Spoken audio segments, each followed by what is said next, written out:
Good Sunday evening, Central Texas. Sitting in the middle 60s temperature-wise right now, average 66. We hit 70 degrees this afternoon. Felt pretty good in my opinion. There's rain on the way. Let's get straight to it. Now 10:55 this Sunday evening, and you can see a line of storms approaching. A little bit of a broken line here, but we'll reach Brown County here shortly in the next hour or two. Now, if you're in our far western line of counties, you look off towards the west, you could probably see the lightning, these tall thunderstorms probably causing quite the ruckus there in San Angelo, the big country surrounding areas, all the way up to I-20. Now, all this activity is slowly moving from west to east, generally southwest to northeast as well.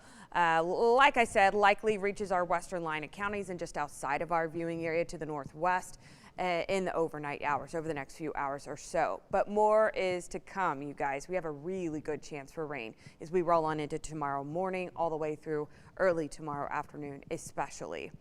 Overnight lows, we are not really going to go down much. Right now we're sitting at about 66, 67, indicative of something. We're not going down. That is the humidity. We have thick cloud cover in place, and of course that really good chance for rain.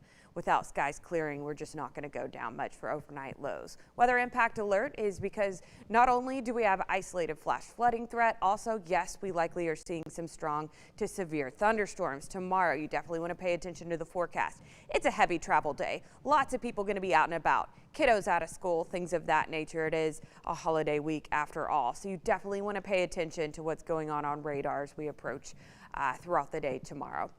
So we wake up tomorrow morning. I'm going to show you two models quickly. This first one performs pretty well day of and the next day. Isolated activity in the overnight hours and early tomorrow morning, especially our northwestern zones and western line of counties. Storms are generally going to orientation-wise go from west to east. Can pack quite the punch in terms of gusty winds, small hail, and of course there is that isolated flash flooding threat that I already mentioned. As we roll on into early tomorrow afternoon, isolated thunderstorms approaching from the west.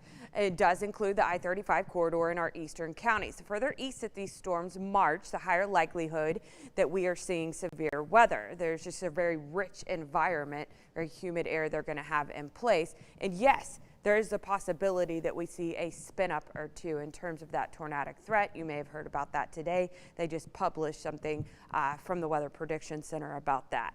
So again, that threat is higher the further east that you go. I do think that the higher likelihood is that we are seeing bouts of flash flooding here and there in pockets, especially if locations that receive 4, 5, 6 inches of rain in our western counties rack up another inch or two tomorrow.